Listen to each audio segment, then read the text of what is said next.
Welcome back to another edition of the Downloadable Gaming Podcast, your weekly gaming survival guide and the number one source for all the funniest rants you'll see in gaming. I'm Justin, and as always, joined alongside me is John and Jordan. Yo. What's going on, guys? What's up? Yo. Alright, so get ready for some controversy. It's finally here. The debate that y'all been waiting for. The argument that has been as long as time itself in terms of gaming years. Microsoft's Xbox versus Sony's PlayStation. Both conferences, both awesome. But now let's get down to it. Overall, what do you guys think of both conferences? I'm just gonna say that I'm tempted to get an Xbox now. I have an Xbox. I like both conferences. But look, I'm not being biased about any of this. I generally like Microsoft better. Just from the sheer amount of games, and everything. Sony was good, but PlayStation has some problems that we're going to talk about. Sorry about that. Well, Justin just dropped some stuff. That's what the loud bang was. So let's get to the games. We're gonna start with PlayStation first. So PlayStation, first thing they showed was Uncharted: The Lost Legacy. Woo! So some DLC coming Uncharted's way. A lot of people are excited for it. Uncharted is one of their flagship series. DLC, actually. It's not DLC. I just found out it's a standalone game. Standalone game, that's even better.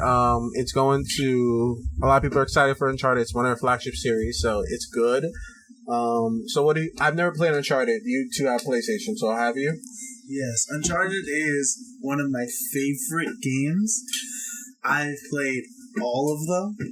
And the thing I like about this one, which I'm kind of upset at myself for not doing this, but the Uncharted Lost Legacy, you get it for free if you either have Uncharted 4 Digital Deluxe, the Triple Action Pack, or I believe it was the Gold Edition. Oh. I'm not sure on that one, but if you have one of those three, you get the Lost Legacy for free. The sad thing was that I went ahead and just bought the standalone Uncharted 4 game.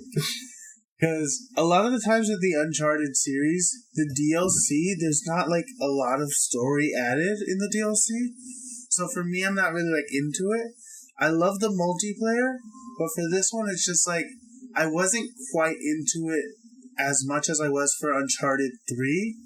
I still go back and play Uncharted 3 multiplayer to this day. But Uncharted 4, I never really got into it, so I wasn't sure about like getting these special editions just from like what I saw. Okay.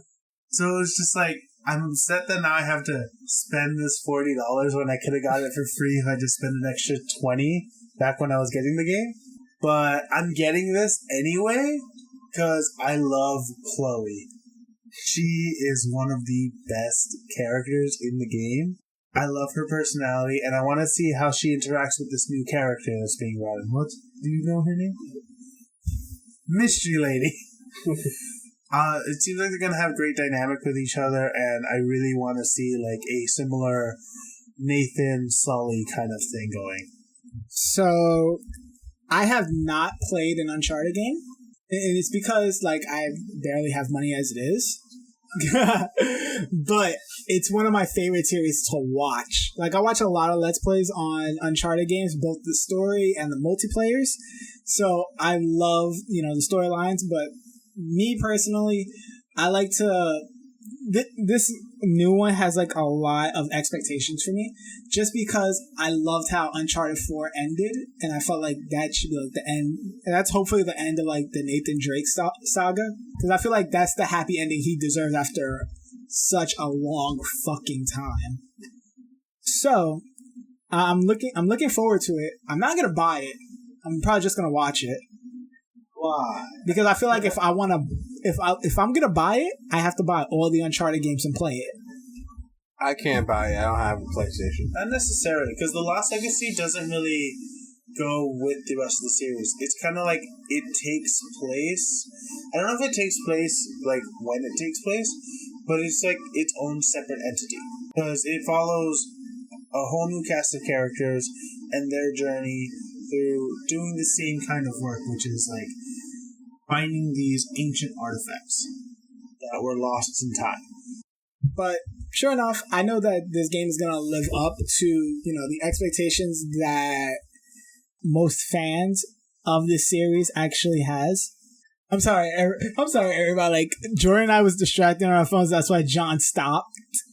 He was like, it's hard to do a podcast with two of your co-hosts on the damn phone. Look, I can't even play any of these games. Doesn't matter. You can still watch them the way I do. I watched them, but I'm never gonna get a PlayStation, so it doesn't matter. Look, after Xbox, the next step for me is PC. So it's the next logical step because I'll always still be able to still play the games. I highly recommend that you get this game, Justin, only because Uncharted games are always fun to play. With the puzzles that you have to figure out, and just even like the mechanics of the game are always exciting, and it's fun, and sometimes you're underpowered in a fight, and that's the exciting part. Figuring out a way to defeat the enemies that are clearly more capable than you. Sometimes it gets frustrating, and that's just the fun of it. You know that you'll get past it at some point, and each time you play, you find something new. Because the map is constantly riddled with treasures for you to collect, as well as superpowered weapons. Like, you'll find an RPG just randomly laying on the floor in a corner of the map that you don't even know how to get to. So you gotta find your way over if you want, or you just like magically end up there while dodging all the enemies. It's constantly just a lot of fun to play the Uncharted games because they're always well made. And I really want to see how they do this one. It's only $40, which is nice. I could have got it for free, but still, the $40 is much cheaper than the $60. There's not going to be a multiplayer aspect to this one. I don't believe so. It's mostly just story, but Uncharted stories are always to love. Okay, well, let's table games for a second, because there's a lot of good games on both sides, on Microsoft and Sony. But since we're talking about Sony, let's get the big story out the way. Sony, what in the fuck?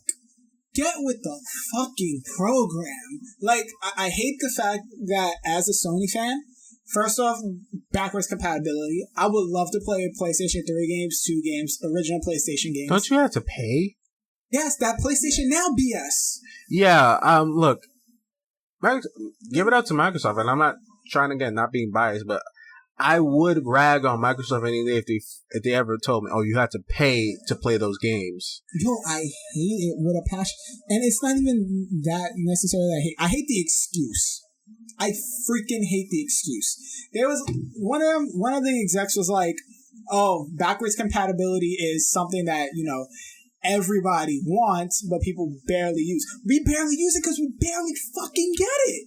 I'm playing Red Dead Redemption right now. That game came out in 2010. I'm playing multiplayer right now. You know how many people I always find? I absolutely hate it. I have one more big, jaw drop, and it involves a game that was shown on Sony's conference, but let's get John's opinion, and then I'm dropping this pipe bomb on you.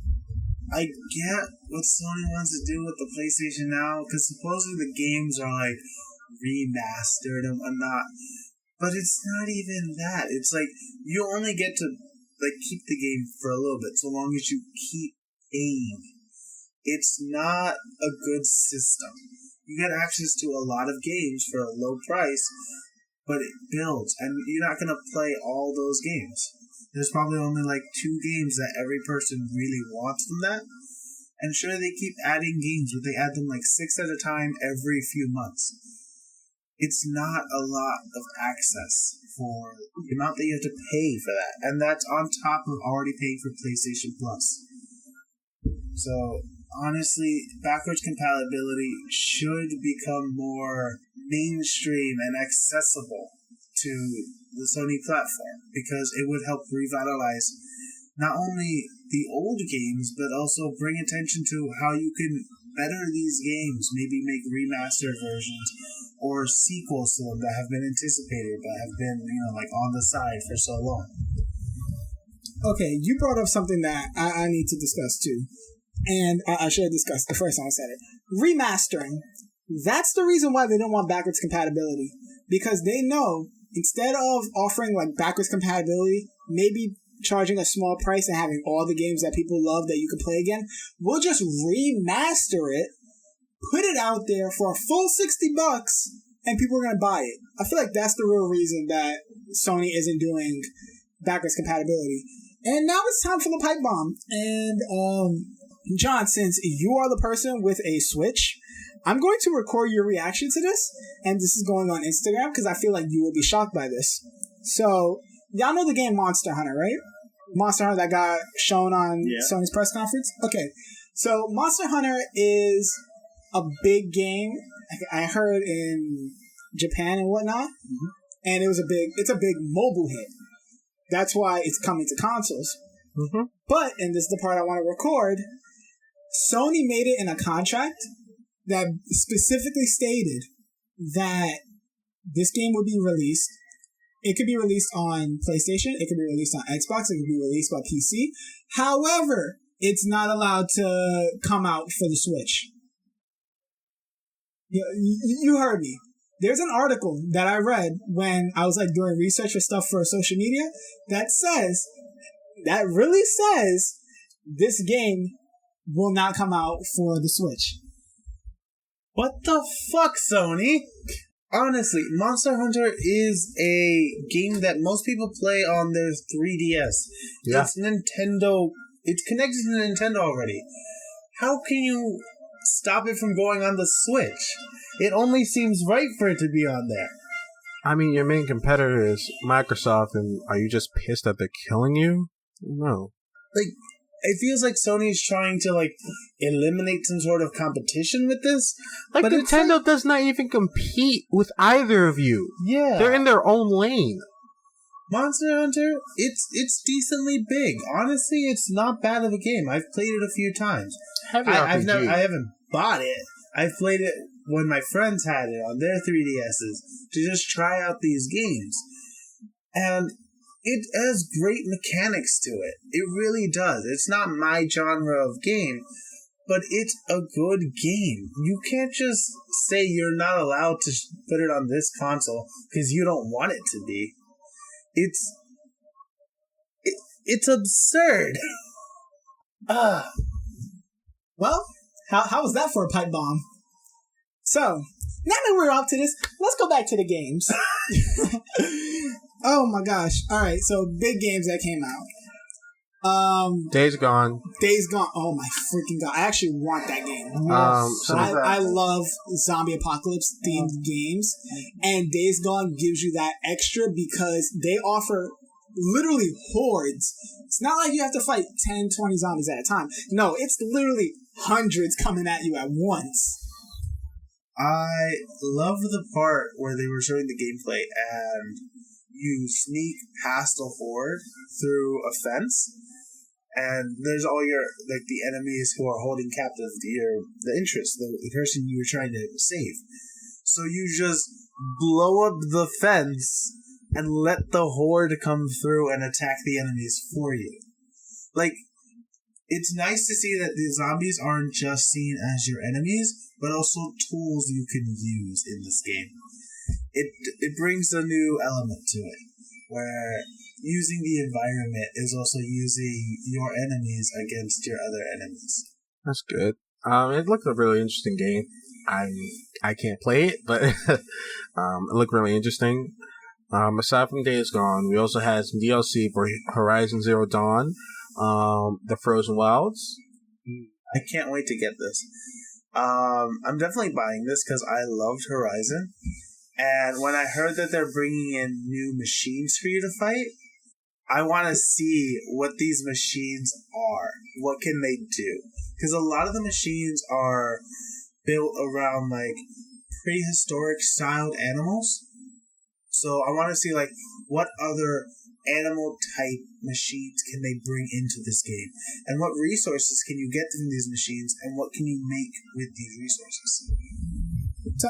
Time the fuck out. So you're telling me I have to fight, what we've already had to fight before, a damn T-Rex, things that can fly, for one thing, one that can turn invisible, which is another, and now you're gonna add more Don't forget that there's one that can burrow underground. The burrow, I got it real quick, like how to beat it. Like when I first faced it, I was like, okay, I could tell where you're going. You're going to go exactly where I'm standing. So I'm going to stand still, let you come at me, and then I'm ducking out the way real quick. I'll pull the Mayweather with them. But I'm excited to see the new ones, but now I'm absolutely terrified. And that's one thing that I love about it. Because fighting these machines, they're big some of the times. And it's terrifying seeing them because you may be well equipped, but if you don't dodge at the right time, you're probably dead. So seeing what new... they're definitely going to be adding one big machine that's ice-typed, because this is in the frozen wilds. So I want to see the new map, what kind of terrain they bring in with this, and what big machine they're bringing in now. Because most likely, not only will you find these machines in the new map, but they'll probably start slowly moving into the old one too. So having to face them while facing Thunderbirds and Trapjaws. Trapjaws is the crocodile. Thunderjaws? Yeah. Those are just... I remember getting into a fight with a Thunderbird and a Thunderjaw.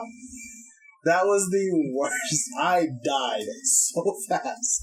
So imagining another enemy like that in the game and having to find out how to defeat them and how to avoid them properly is going to add a huge aspect to this game. And I definitely want to see where the story goes with this. Okay, so I'm going to ask you, John. You remember, let me get closer since we only have one mic between the two of us. Alright, so you remember that one part in Horizon where you seen a tribe that actually like got along with the machines? Yeah. Okay, I'm hoping for that, because it looked like the same exact tribe when they showed the Frozen Wilds, the trailer for it. So I'm hoping, you could have that time where you could like have them on your side and like just have this giant, crazy robot war going on. That's what I want to see.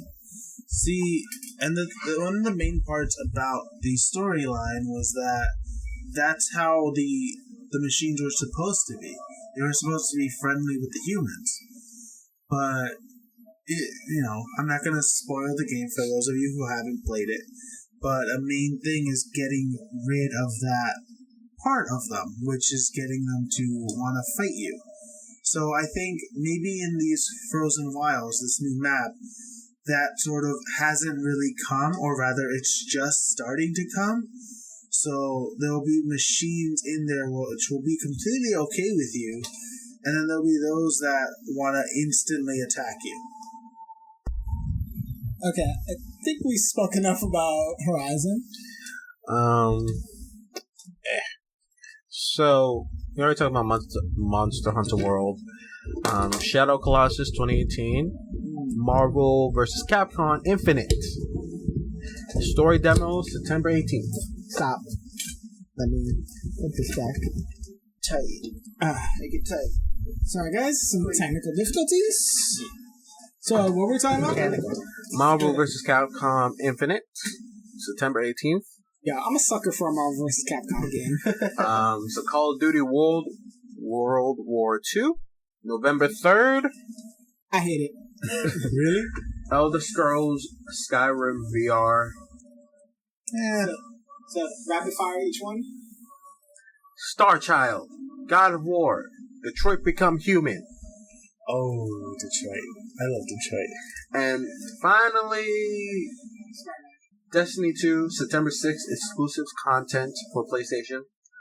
Marvel Spider-Man 2018, Moss, Monster of the Deep, Final Fantasy 15, and Knack 2. So, I want to talk really quick about Call of Duty World War II. I know Call of Duty is not, a lot of people hate on it because everyone says the same thing.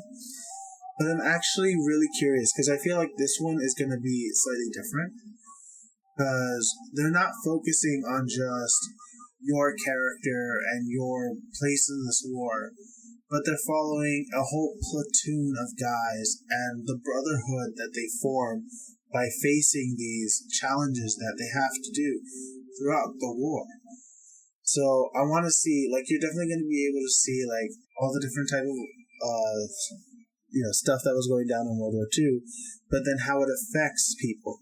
Because you have a cast of people that you're following.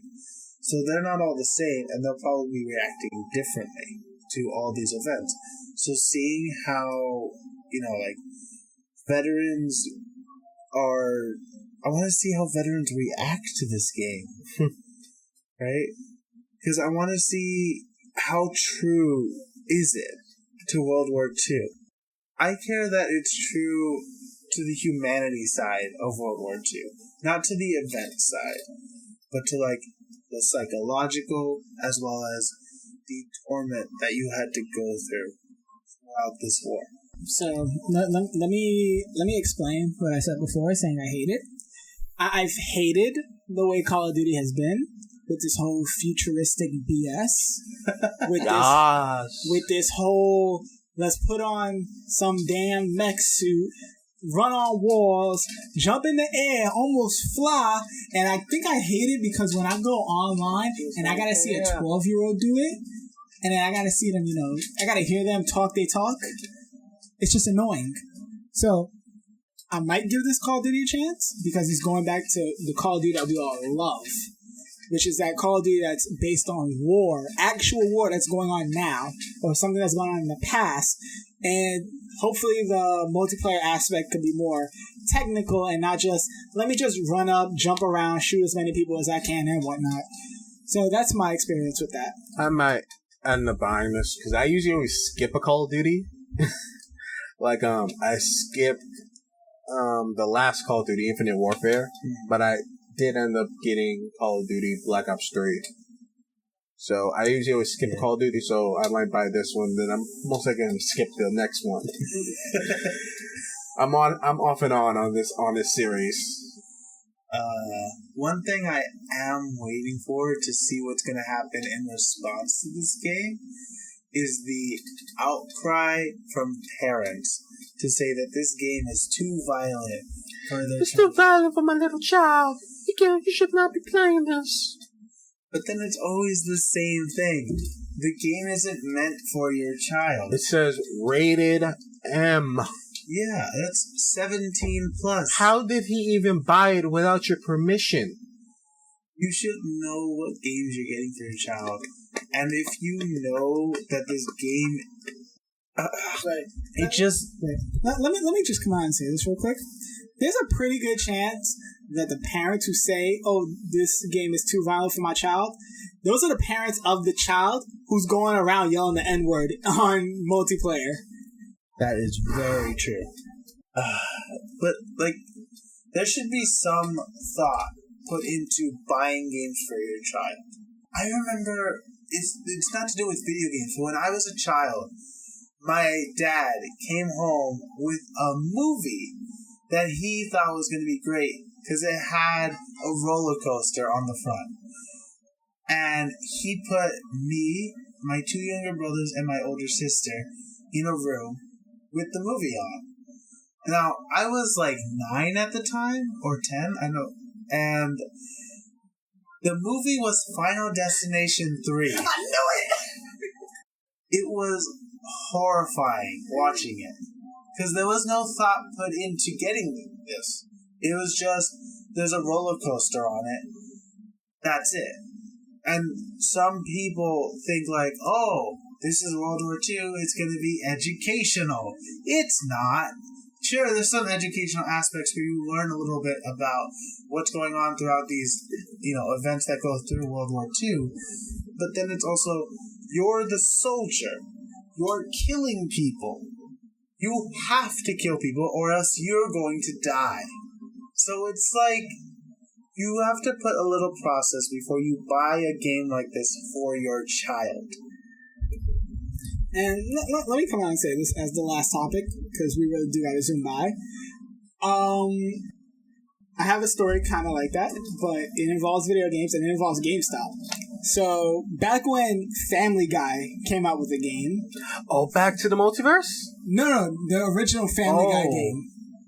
I bought it well, I went with my mom to buy it. She was like, you could get any game you want. I'll pick that one. I brought it up to the register. The guy, who I hated him at the time, but he's the real MVP now that, I'm 22. He was like, went up to my mom and yelled out loud enough for the whole store to hear, do you know that this game is rated M for mature for violence, sex, violent language, and whatnot? And I was just like, bro, chill. So I hated him for that because I was a little kid. I wanted a violent video game, as all little kids want. But at the same time, now that, I'm older, I understand the reason. But we do have to go on. Detroit Becomes Human is a really good game that I am looking forward to playing. John is too. That's multiplayer, right? I think so. Yeah. Detroit Becoming Human? No. It's an exclusive? I think it might be an exclusive. I know that, I think it is exclusive, actually. Let's see. Well, while you're looking at that, we're going to switch. And, we talked about Sony so much. We bashed them. Exclusive. It's exclusive? So I'm getting it. Yep. So, we talked so much about them. So, let's get to what everybody was anticipating with E3, and that's Microsoft's press conference. And we gotta look at the console formerly known as the Project Scorpio, which is now dubbed with one of the dumbest names I've ever heard of. But the acronym finally comes full circle. The Xbox One X. Which is Xbox. I hate it. I hate the name. But it's finally Xbox. I still hate it. Like, I generally hate the name because it's like, what is it? It's going to be like XBX or XBX1 or XB1X. Just don't understand the name. Well, but then anyway, again, consoles are known for having trashy names. Well, anyway, this is the most powerful console. It's been confirmed. Yes. It's 6 tera. It's coming out November 7th, 2017. It's releasing with Crackdown 3. Right. Most really highly anticipated game for years now.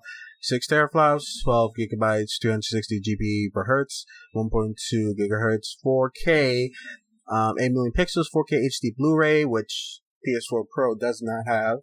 I know. All Xbox One games will be playable on Xbox One X, Liquid Cool Vapor Chamber, Hobbit's Method, smallest Xbox. Okay, so now that Jordan went through the specs... Also $499. That's the price. That's what I want to talk about. So, let me pretend... Let me pull out so many various scenarios, okay? So, I'm a Sony person, right? I have a PlayStation. Okay, so I heard all that stuff you talked about with the Xbox, but there's almost nothing that makes me say, I'm going to either trade in my PlayStation or I'm just going to buy an Xbox One X. As a Sony person, the exclusives may be the reason, but for the exclusives, I can just get a 1S. Now, let's say I didn't have a PlayStation, but I have a PC. Okay, I don't have a 4K. So, there's no point in me getting a 1X. Because it looks beautiful when they rendered it in 1080 for 1080 videos. However, if I want full Xbox One X experience, I need to buy a 4K on top of that. And 4K TVs aren't freaking cheap. Those things are expensive. This is for people who... This is for hardcore Xbox people. Yeah, and also just new people in general who just want the most powerful console. Yeah, like, these are for the people that want to blow money. This is why they released the 1S. No, this is why they released the 1S. They're still going to make a profit out of the way. I mean, I look at all that, and then, again, as somebody with a PC, I could play legit all the games that Xbox One has on my PC. They thought about that.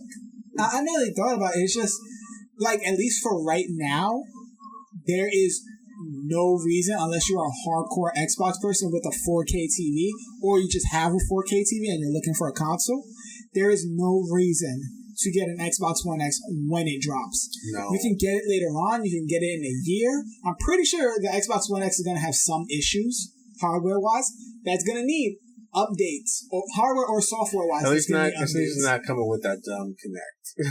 I know. Thank freaking God. Oh, that was another issue. That's actually a historical story, and it's in the same article that I said about Monster Hunter. So, apparently, Sony and Microsoft got together and they were gonna like force the whole bundle with like the Kinect or the PlayStation Eye together with their consoles. Microsoft was the first person to go up and say it, and they got massively booed because of it. Sony switched it up last second because of that reaction and said, instead of doing that, now we're going to cut the price of our console by $100. But all of this is in the article. I'm going to put it in the show notes and in the description so everybody can read it. You guys should take it with a grain of salt because I have to verify it to make sure it's like really authentic. But it's just interesting reads. Yeah. We can't go through all the games. Hell no. There's like over 40 games. 22 exclusives, a diversity of games. You have some platforms like Super Lucky Style. You have racers like Forza Motorsport 7. You have Crackdown 3. They also showed some Shadow of War game. It was awesome. Assassin's Creed Origins they showed. Cuphead, September 29th coming out. Ashwan, Life is Strange, Ori and the Will of Wisps, exclusive, 385 titles backward compatible currently, and finally adding Xbox original games later this year, such as Crimson Sky. I'm honestly looking forward to Life is Strange, as well as Assassin's Creed. Those are two of the games that, for me, are a must-get in these two conferences. It's just... Life is Strange has gotten a special part in my heart with the first game. It was highly emotional to the point that I cried at one point. And that's not easy for me. Assassin's Creed, I've been playing since I was a kid. And it was something that me and my brother used to always play. We'd always take turns and we'd always be the backseat gamer to each other. Oh, yeah. And even to this day, like, we still play Assassin's Creed Syndicate like that. So, these games are a must for me. So I'm excited. I'm excited about everything. Xbox original games. One game I hope is going to be backwards compatible is Spy vs. Spy. I love that game. I used to play it with my cousins on his Xbox all the time when I went to his place. So I can't wait. And so how do you rate the conferences? First off, who won? Like Microsoft. Yeah, it's a clean sweep for Microsoft. I will say this: in past years, Sony's done a lot better. This conference, I was legit falling asleep. I was falling asleep on both. I'm not gonna lie. But that's because Microsoft was just so long. It wasn't because they were boring, it's just long. Extremely long. Sony was just short, and 30 minutes in, I was literally legit falling asleep. Because you couldn't play half the games. I couldn't anyway. Microsoft was really long, and that was, tiring me out. Sony, I was also kind of falling asleep, but then again, I was watching it at, late after a long day. So... I was actually really interested in both, but Microsoft, they came out really strong. A lot of games, a lot of exclusives. They came out with the Xbox One X, so they just had more to show during the E3. It seems like they actually learned where they need to focus on. Yes. Sony, on the other hand, is still just... Come on, just do cross-play already. I feel like Sony was just too comfortable. Just do crossplay already. Do you realize how long gamers have been asking for this? But again, it's something they ask for but don't use. Sony's words, not mine.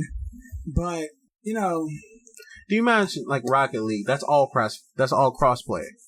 Yo, I would love to play a crossplay Rocket League. Actually, I am because I got a PC, so I have Rocket League. Hey. Anywho. Honestly, I do believe Microsoft won.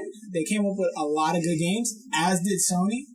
But I feel like quality and feature-wise, Xbox focused on the Xbox brand, not just games. The brand itself. What are we offering our gamers? Sony focused just on the games. Games are great, but I'd love to see some features too. Now for the grades. Jordan? B+. Or? Xbox. I can't give him an A. I can't. Because I need the Xbox One X. Asking me for $500 is just too much right off the bat. Especially since I have an Xbox One right now. I don't feel the need to upgrade. Not even to the One S. I just don't need it. I'm not really into 4K 1080p right now. For me, is perfectly fine. Plus, I'm not dropping so much money for a 4K TV. So, they did well. I'm glad they focused on diversity this time when it comes to their games. I've been clamoring for a platform. I'm finally getting it. With a few other games that look dope. So, it's going to be a good year for Microsoft. Next year, I would tell them focus less on indie games, like still focus on it, but I want more AAA games. And I'm glad this year they didn't focus on their main titles, such as Halo, Gears, Killer Instinct. Next year, you can drop one or two of them, drop a teaser, a trailer. This year, you stayed away from it, so next year, you can actually bring it on. And for Sony? For Sony, I'm going to give them a B. It wasn't bad. It wasn't good. It was just okay. You know, they did have some interesting games. God of War and that Spider-Man was dope. But again, it just wasn't really much to it. They've done better in past years. They could have done a lot better this year. For Microsoft, I'm gonna give them a B plus because a lot of what they came out with, one, it was a lot, so that was impressive to see. But also, it's just a lot of these games have now tempted me to get an Xbox. I probably won't get the Xbox One X because I don't have a 4K TV and I'm not trying to spend a lot of money. So probably the One S. Yeah, most likely the One S. Which is the cheapest anyway. That way I could still play all these exclusive games that, I don't know, I just really like some of them. And for Sony, I'd have to give them a B because I was kind of disappointed where they didn't really come out with a lot. I wanted to hear a lot more news about The Last of Us 2 and just like some of these games that I'm really anticipating. But it's just a lot of the games were still so good. I can't complain because they showed games that now I want to play them. I want to buy them. Some of these games I've been a fan of for years anyway, and to see that they're bringing new stuff, and even some of the new games like Horizon, they're already bringing in new DLC for that looks like very intense story mode DLC. So that is honestly, it's revitalizing to see that. But they didn't bring a lot this time, and there wasn't a lot of news. It was just, these were the games we have for you, and the DLCs, and that's it. They were great, but it wasn't a lot. Alright, so right off the bat, Microsoft gets a B plus for me. They would have got an A, but the One X just cost way too much. Like, that's just overkill. Had great games, got great features. If you would have lowered that price point, if Microsoft would have lowered that price point to $399, $400, $100 less than what they're charging, you have people that would have bought that on the spot. Pre-orders would have been crazy. But the fact that it is $500 basically, on top of the price of a 4K TV, you're just not getting that many people at launch. You're going to get people eventually, not at launch. You know, I was surprised though. There should have been more. Yeah, I know. You told me that. You thought it was going to be like $600? The specs and everything, it should have been more. Trust me. A lot of people are going to disagree with that. But, like I said, a lot or even all of the games for Xbox One, I could just play on my PC. I'm actually going to get into PC gaming soon. Sony is getting a straight up B for me. And that's because all the games saved its ass. Detroit Becomes Human, Spider-Man, God of War, Impatient, the one with the psych ward. That That interested me. So those games, Monster Hunter, I'm not getting. Days Gone, I'm definitely getting. So you have a great list of AAA titles that you know are going to sell. However, you did not give any features that makes new gamers want a PlayStation. Yeah, I'm not about to drop 400 for a PlayStation. You don't have that. There were games that I wanted to see. I wanted to see Crash, because that was my childhood right there. But for what you did give us, I'm giving a solid B. And you will take that with a smile on your face, the same way I have to take the fact that I will not be getting backwards compatibility or crossplay. Yeah, especially once like that fully goes into like once a lot of the devs like fully start implementing that into all their games. Like imagine like when Left 4 Dead 3 comes out. Yeah. Full crossplay between PC and Xbox. If there's a Left 4 Dead 3, first of all, I think that was an exclusive to Microsoft. It was. So, but PC would get it anyway now. Yeah, I know PC. I was talking about crossplay between all platforms. We gotta close out the show. Guys, this was a short show than usual. That's because John has to go to work. And we actually recorded all 3 of the episodes you're listening to. Back to back today. So, thank you so much for listening to the podcast. If you enjoyed it, do us a favor. Go to iTunes, Stitcher Radio, Google Play, whatever streaming source that you are listening to this podcast on. Give us a 5-star rating. Comment down. Give us reviews. Tell us what you want to hear from in this podcast. Tell us what you like, what you didn't like. Do you hate the fact of the opinions that we're saying? Do you hate the fact that I curse too much? I don't care. But with that said, we will see you guys next week on Tuesday